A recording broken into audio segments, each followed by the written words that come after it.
Well, good evening, everyone.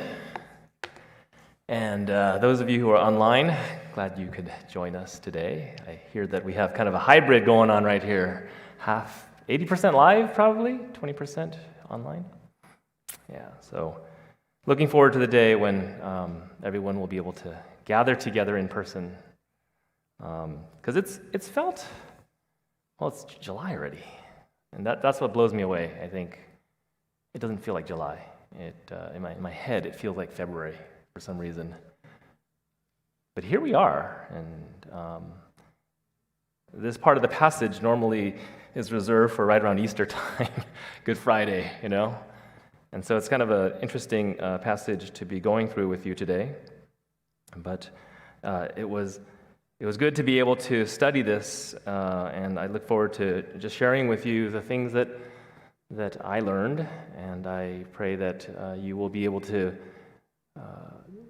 reflect on what John has written in a way that gets you to think about how you engage the world around you, your friends, your neighbors, your work, and turn to God and ask God to give you wisdom and strength in navigating what I think are like tricky times.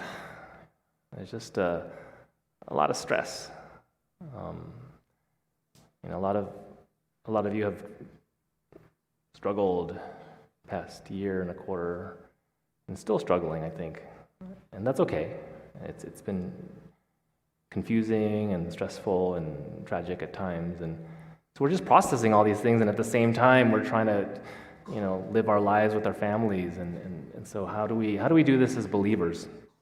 How do we do this in a way that honors God? How do we do this in a way that esteems and loves our neighbors? And that's tricky.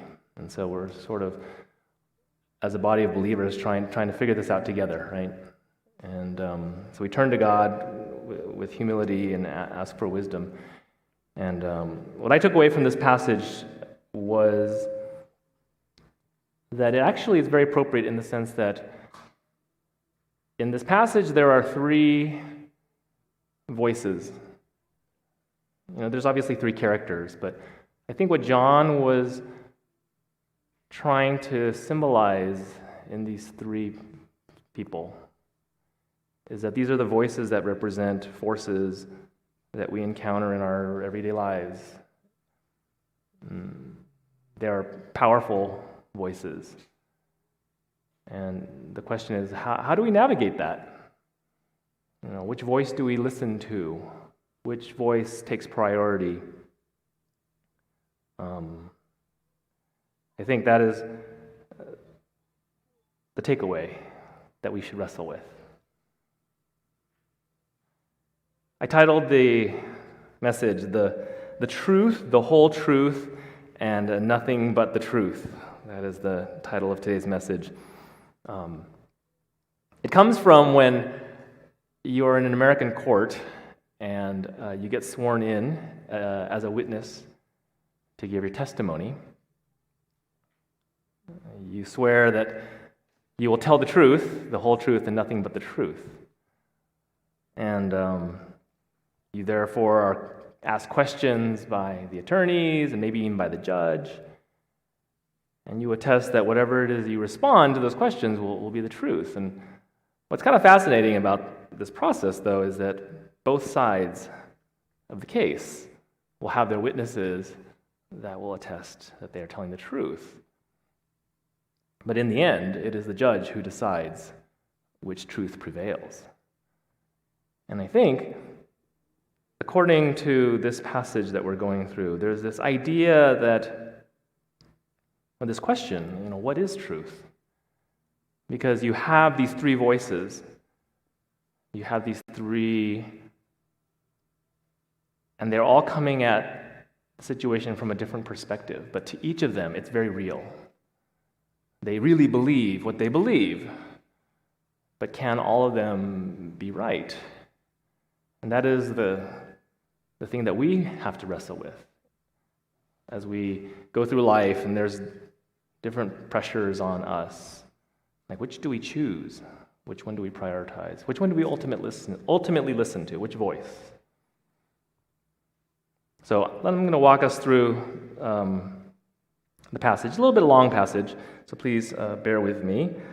But I'll share with you some of the thoughts that came through my mind, some of the things that I discovered in going through this, and we'll hopefully land at a place where we could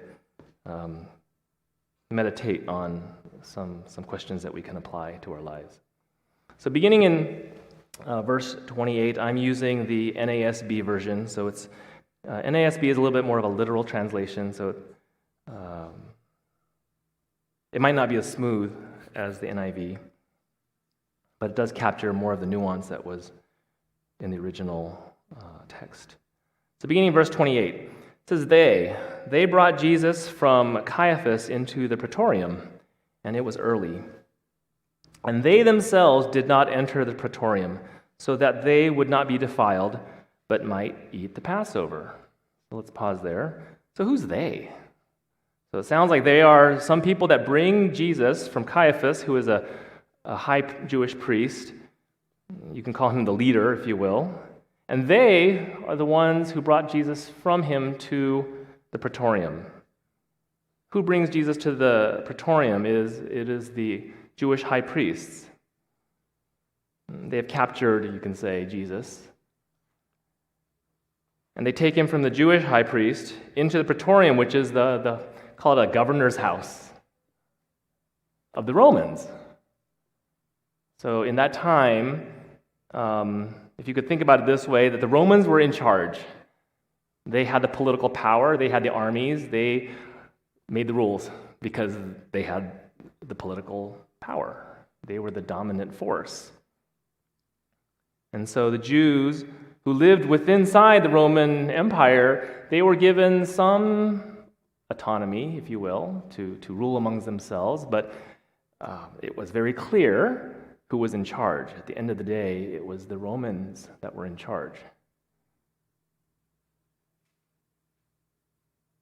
What was interesting about those who brought Jesus into the praetorium was that morning, they themselves did not enter so that they would not be defiled, but might eat the Passover. In the custom of the Jews, if they entered into the Roman governor's house, that was seen by those who interpreted the law a certain way, that entering into the house of the Roman governor, who was a Gentile then, was considered an act that would defile those who entered. And so if you were a religious person, a Jewish person who was trying to honor God, just the very act of entering into that building, they viewed it as defilement. And as a result, they would have been disqualified from participating in the Passover ritual, which required certain cleanliness, spiritual cleanliness. And so who wants to miss out on an important event in your culture because you did the wrong thing right before that event? So they basically just drop off Jesus, but they themselves are unwilling to enter. And the question you should be asking is, what does it mean to be defiled? Is God one who cares about what building, what structure we enter into? Is that what causes us to be defiled? Because the way it was interpreted, according to the experts of the law, that was considered unclean. In Leviticus 15, says in verse 31, it says, "You must keep the Israelites separate from the things that make them unclean, so they will not die in their uncleanness for defiling my dwelling place, which is among them." Well, is that what God meant when he said the Israelites should be separate? They should not even enter into the building of a Gentile. Application for ourselves is, well, what do we separate ourselves from is that really what God is saying? Are we really holier in the eyes of God based on where we place our feet, where we go? Or is God concerned more about something else?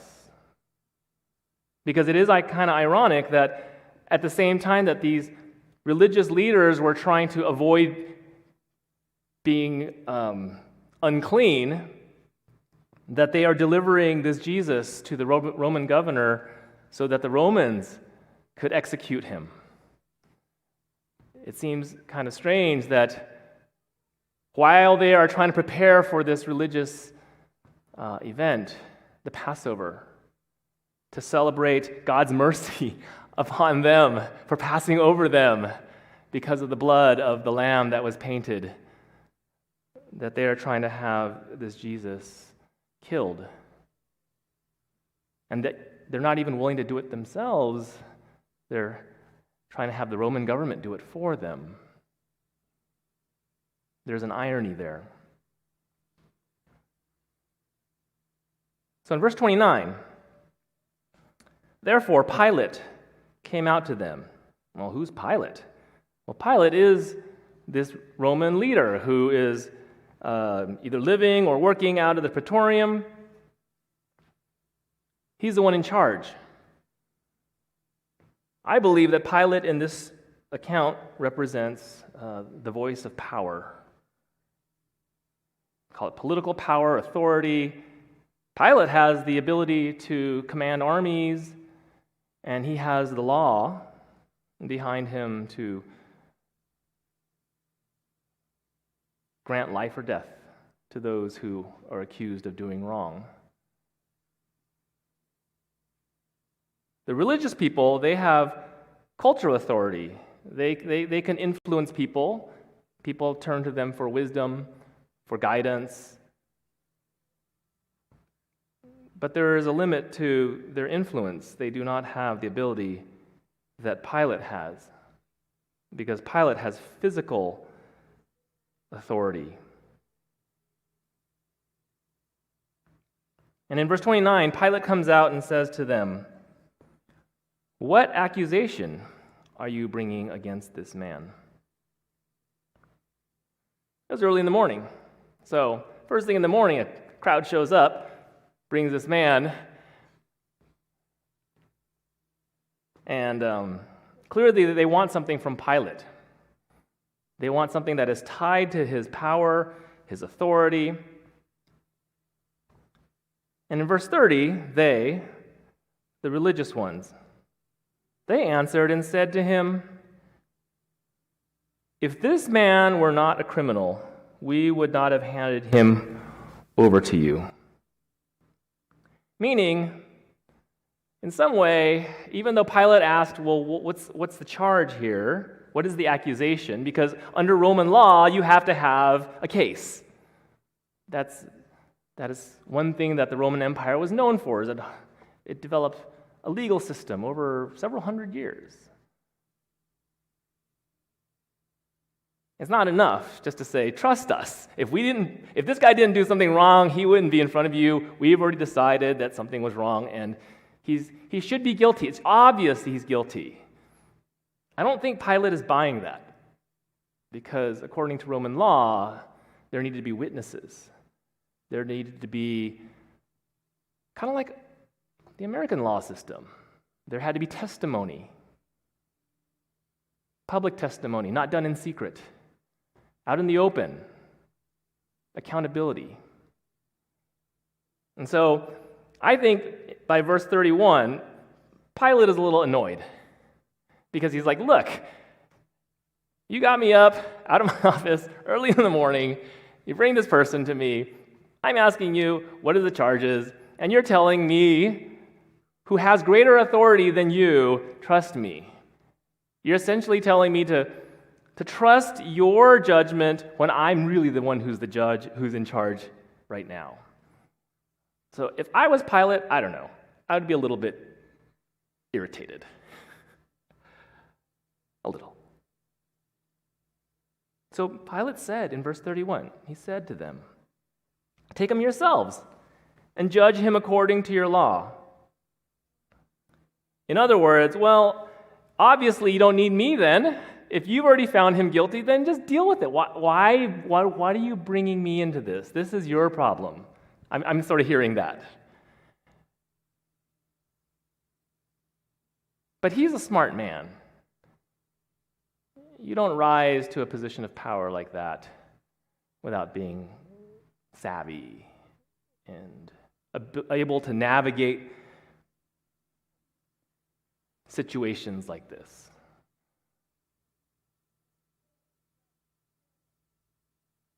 You know what the Jews said to him in verse 31? We are not permitted to put anyone to death. And if I was Pilate, I'd be thinking, that's right. Oh, you do need me. He knew. He knew what they were there for. I'm sure word gets out pretty quickly, and those in authority have soldiers on the ground who do the morning briefing. There's an early morning meeting. What's going on? I mean, I'm reading into this a little bit, but he's not a fool. But they were not permitted to put anyone to death. That power resided in the Romans. You had limited authority as a religious person. The religious voice was strong. It influenced the masses, but it was limited in its power. At the end of the day, it could not condemn someone to death or execute someone.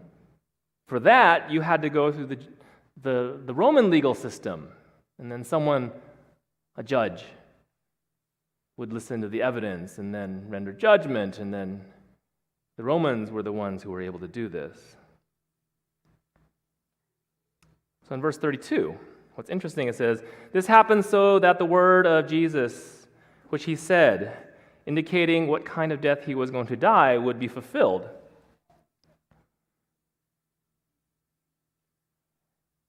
In John 3:14, it is written, and just as Moses lifted up the serpent in the wilderness, so must the Son of Man be lifted up. I think there was a prophecy in there that Jesus spoke. An analogy of, how Moses lifted up the staff. So too would Jesus be lifted up on a wooden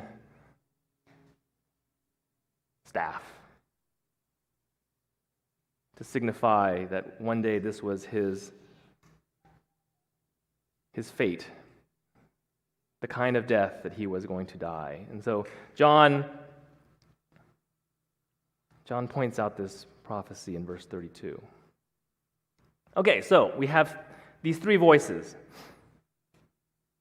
We have the religious voice who thinks that defilement keeps you from participating in a religious activity, but that defilement is keeping yourself separate from the Gentiles and that you don't enter into the building. But they are trying to have a man killed without evidence that is presented to the one who has power to do the execution. Then you have the voice of the one who actually has the power, Pilate. He has the authority. But Pilate has the dilemma now of rendering true justice. Because there's this Jesus, who I'm sure he has heard of, who's popular amongst the people, but at the same time has irritated those in the religious upper tier. And now he's getting involved, and now he has to make tough decisions. That's what positions of power sometimes require, the ability to make tough decisions. And so he represents the voice of power, of political power, of authority. And then you have this Third person, this one who is Jesus, who is the one who is being accused,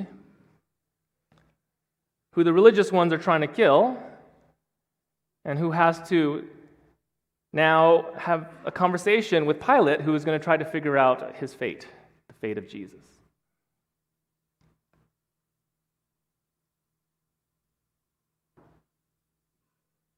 I think it represents sometimes the struggles and the tensions that we ourselves have, the voices that influence us. There is the religious voice, the cultural voice, if you will, the congregation that comes together and meets and has certain values, shared cultures. We have to navigate that. I call it religious because it might not necessarily be how the values you carry might not necessarily be,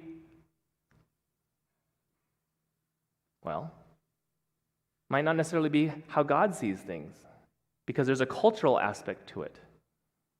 And that's where the tension is. We ought to ask, is this really what God intends for us? Or are we being religious but missing something in plain sight? Maybe not as extreme as trying to have Jesus executed, but that's a blind spot that we may have in the religious sphere. That we're more concerned about participating in a ritual than in what you might say is true justice. And then we wrestle with authorities. What are we supposed to do with those who have say over us through law, through force? How do we navigate that? That's tricky too. These are the voices that have influence on us. So we continue in verse 33. Well, therefore, Pilate entered the praetorium again and summoned Jesus and said to him, "You are the king of the Jews?" Now, John doesn't explain how Pilate figured this out, but like I said, he's at the top. So I'm sure he understands what is the concern here. What's going on? Why are the religious leaders upset? And so Pilate gets to the point. You are the king of the Jews?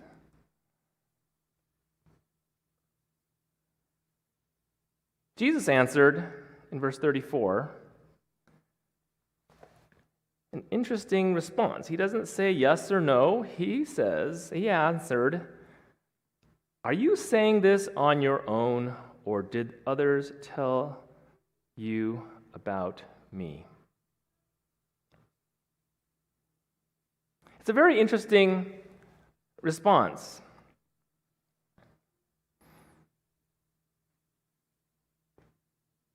It makes me wonder, a lot of times when we hear the voices and we respond, is our response based on talking points that we've just been hearing, just conversational talking points that we're just repeating that someone else told us, that may or may not be true, but it sounds right and we're just engaging in conversation? Or is it something that we've pursued ourselves to research and investigate, just so that we would know for ourselves if it was true or not? I guess it sounds like the buzzwords at the time was King of the Jews, and this Jesus claims to be the King of the Jews, and so Jesus is challenging Pilate. Is this something that you are saying on your own, or did others tell you about me?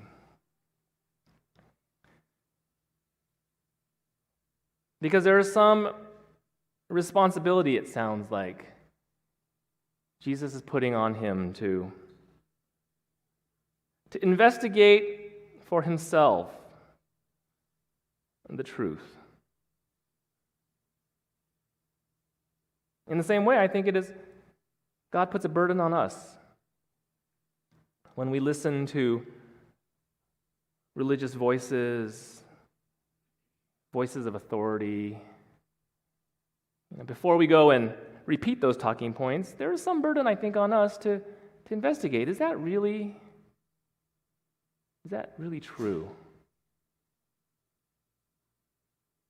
Or is that just something that we've been assuming all along because someone in a position of power said that's what it was? Someone once said that entering into the praetorium was an act of defilement. I don't know. Is that really true? Stepping into the building of the Gentiles leader, that renders you disqualified because God somehow sees you as unholy?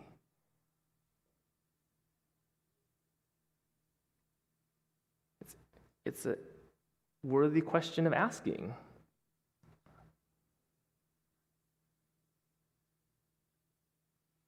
Pilate answered in verse 35, I am not a Jew, am I? Your own nation and the chief priests handed you over to me. What have you done? I think when Jesus challenges Pilate, whether or not he was saying this because he actually did his own research or if he was just kind of repeating what someone else told him, it probably frustrated or flustered Pilate a little bit, because as a leader, he should be on top of things. As a leader, he should be able to not just be, I don't want to say victim, but I'll say victim. Victim to buzzwords. Those at the top, they should have a pulse of what's really going on. And if he's just repeating what other people are saying, then he's not really a leader in that sense, right? And so I think Pilate realizes, oh, am I being called out by this Jesus? And so he's like, look, I'm not a Jew, am I? He's not. He's a Gentile. Your own nation and the chief priests handed you over to me. Like, it's your people who are having a problem with you. What have you done? Now, I think Pilate's actually kind of intrigued as well. Because here's the thing. Like, what has Jesus done, what has he said that has caused so many people high up in the religious side to be that upset? As one himself who is at that high level, he probably sees there's something interesting and different about this Jesus that would cause that much commotion. Because if he really was not that serious of an individual, Jesus, they wouldn't have gone through this much trouble. So I think there's a voice in the back of Pilate's head who's wondering, who am I dealing with here? Because this person has really caused quite a stir. Not only has he asked me difficult questions that has flustered him, but there's something special about him, and he's wrestling with that as well. And what I find fascinating about Jesus and the way Jesus engages Pilate is that he is not really antagonizing Pilate, but in engaging in a dialogue with Pilate in some way because Jesus loves. That even though Jesus probably knows that he is ultimately, well, he knows he's going to die and how he's going to die. And yet, he has compassion and love to desire that even those who will ultimately issue the execution warrant, that they themselves will also know the truth about God, the truth about life, eternal life. I don't see antagonism on Jesus' part, even though he is facing the one who has authority to kill him. I see engagement. In verse 36, Jesus answered, "My kingdom is not of this world." Because Pilate had asked, "Are you king of the Jews?" And part of the questioning that Pilate was concerned about was, is there a threat to the Roman authority? Because if there is a hint of you being the leader, you causing a rising up against the Roman government, then I need to deal with you. That's Pilate's job, is to suppress the threats to Caesar, to the Roman Empire. And so Pilate is very much keen on this. So you're a king. So kings are interested in managing the kingdom, and if you are part of this Jewish kingdom and you're living inside the Roman Empire, the Roman kingdom, are you a threat? And Jesus, in his wisdom, understands that this is what Pilate is concerned about and answers, "My kingdom is not of this world."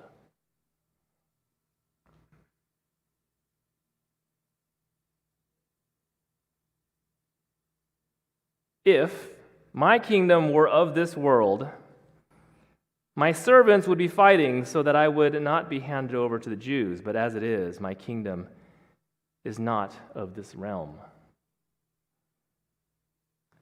So Jesus does not deny that he is a king. In fact, Jesus, in this statement, is declaring that he has power. But what's fascinating about his response is that he disarms Pilate's concerns as well, because he says that my kingdom is not of this world. In other words, unlike you, Pilate, where your kingdom is of this world. Yes, I am a king, but is of a different realm. In this, Jesus reveals quite a lot about his authority. We realize what's revealed here is that Jesus represents the voice, if you will, of spiritual authority, of something much bigger, maybe not tangible because it is not of this realm, but he's basically saying that he reigns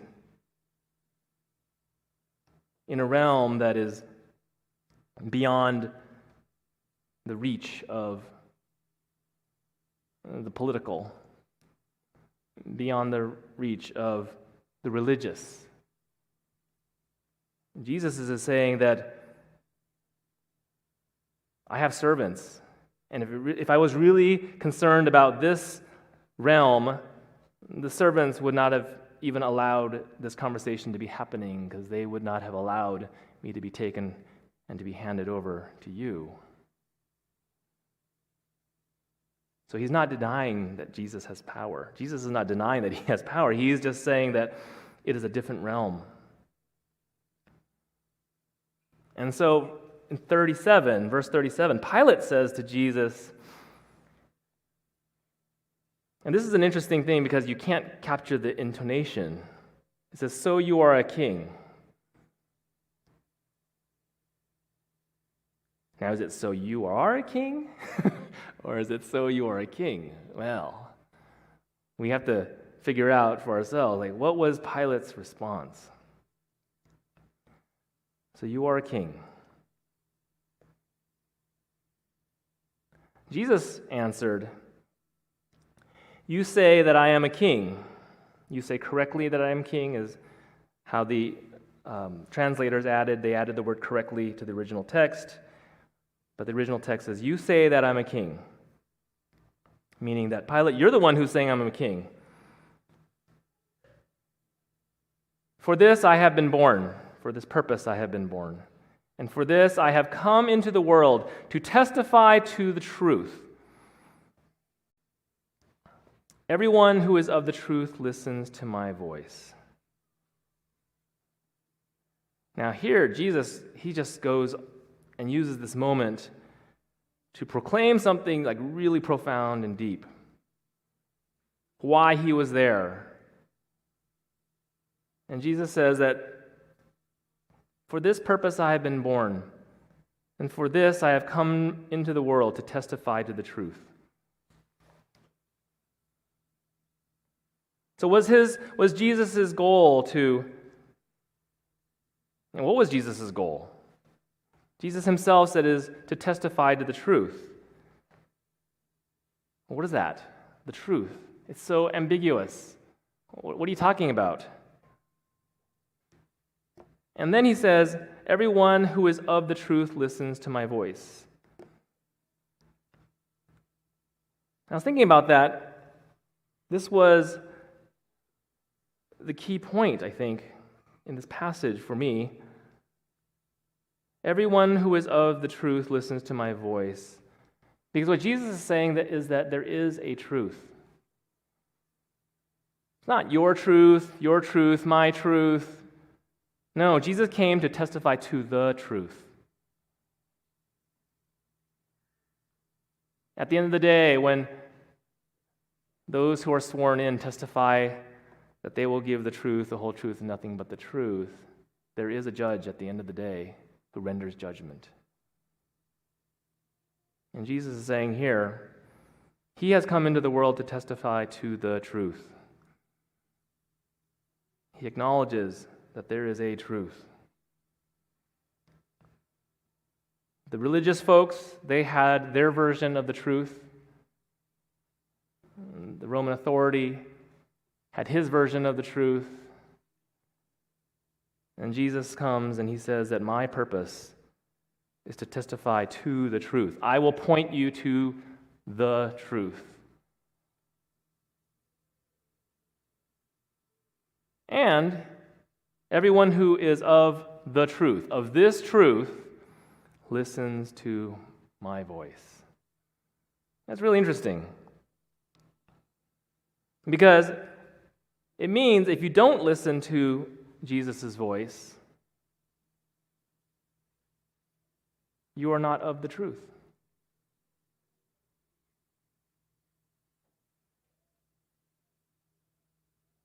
Because everyone who is of the truth listens to my voice. And so I think it is upon us as believers to figure it out. What does it mean to listen to Jesus' voice? What did he actually say? What was he about? And it is upon us to, as a church, not just necessarily as individuals, but as a church,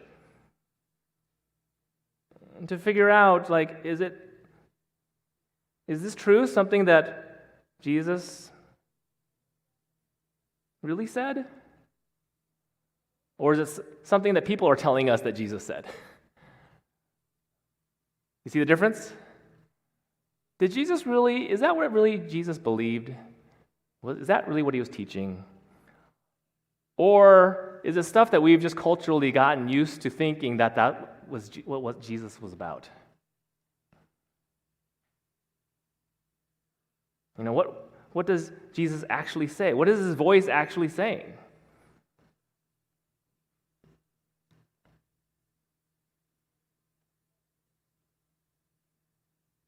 He says, I am the way and the truth and the life. No one comes to the Father except through me, John 14. Well, he did say that. So what does that mean for us to listen to his voice? No one? No one comes to the Father but through me? That's kind of exclusive. We have to wrestle with that. but everyone who is of the truth listens to my voice. And that's a challenge. That I think is something that we should continuously wrestle with, is what is Jesus' voice? What is Jesus saying? And to discover that for ourselves. Pilate is a little jaded. He's a man of authority. He sees how life is. He sees these religious folks not wanting to enter into his governor's office, but they're going to try to kill this Jesus. He's skeptical.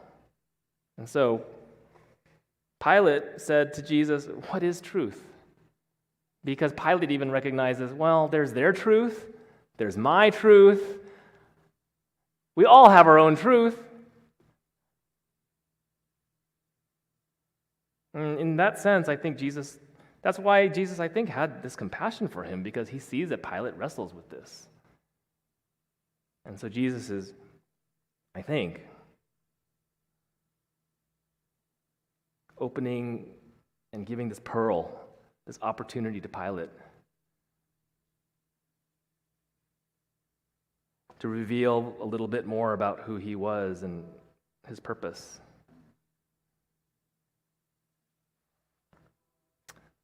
Second half of verse 38, and after saying this, when he said, "What is truth?" Pilate, he came out to the Jews, because the Jews were waiting outside. They could not enter into the governor's office because that would have been seen as an unholy act. And he said to them, "I find no grounds at all for the charges in his case." As a judge, Pilate did not see Jesus as guilty of what he was accused of.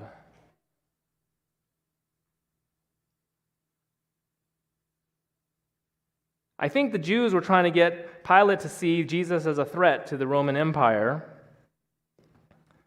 as one who claimed to be a king, and because he was claiming to be a king, there was only one king, which was King Caesar, and that would be an act of rebellion, and so according to Roman law, that would have been seen as grounds for execution.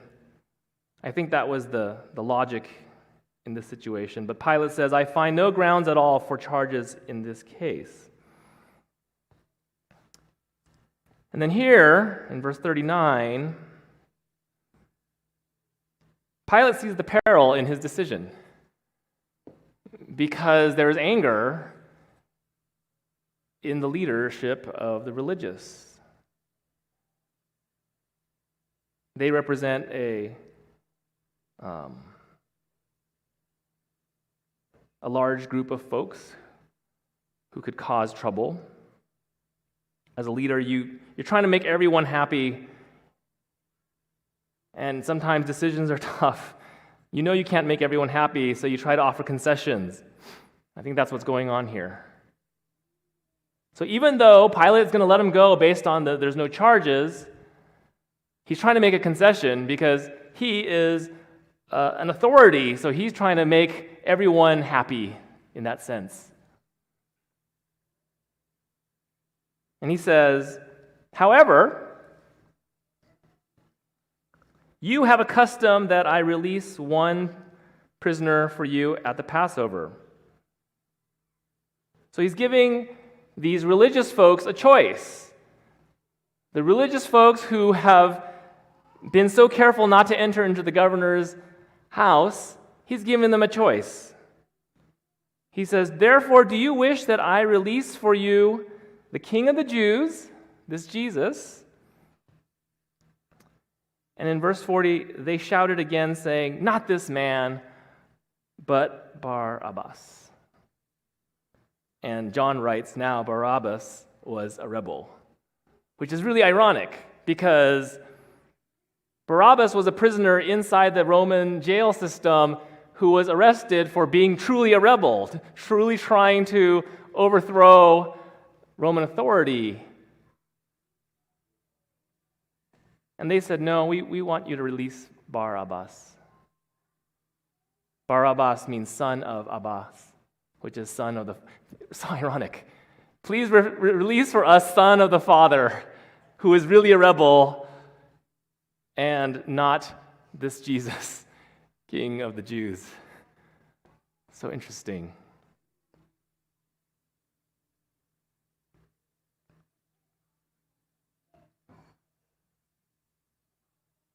So I leave you with a couple questions.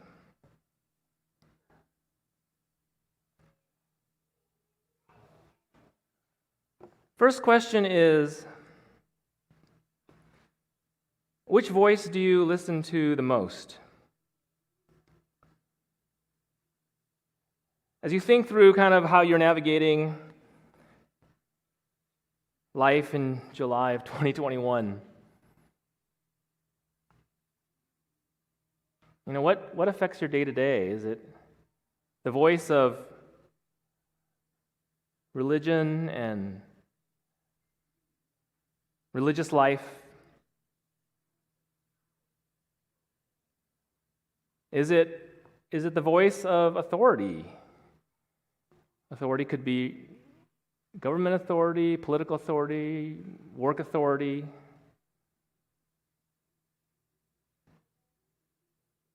Is it the voice of Jesus? Which one do you listen to the most? We all have our days where one dominates over another, but we should be honest with ourselves as to what's going on. And one way we could figure out which voice we listen to the most is, what do we talk about the most? And so the second question is, what truth do you testify about the most?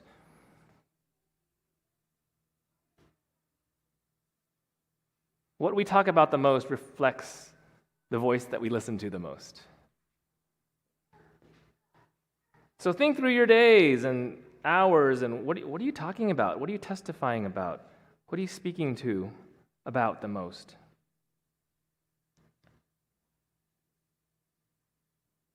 Jesus came to testify to the truth.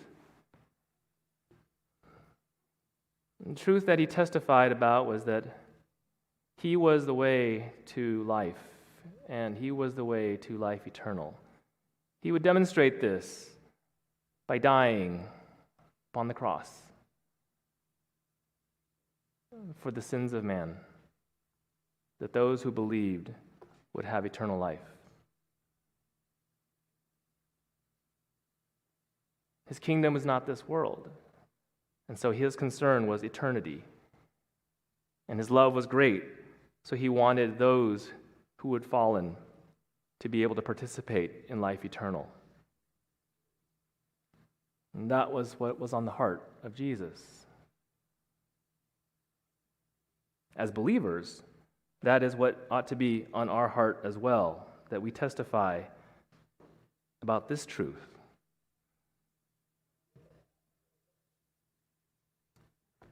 Finally, how much of what we say is our own, and how much of it is what others tell us to say?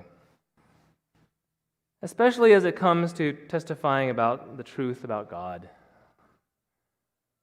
My encouragement is that you don't just rely on folks like me to come up here on Sunday and tell you what to think.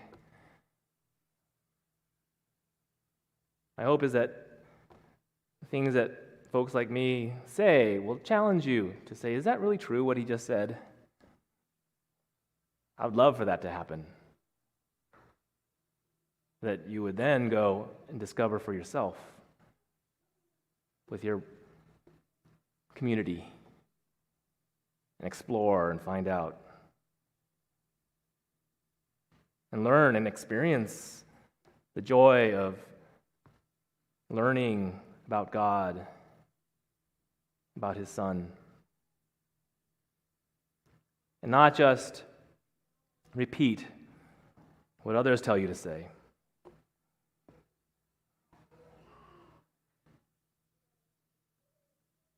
Let's pray. Heavenly Father,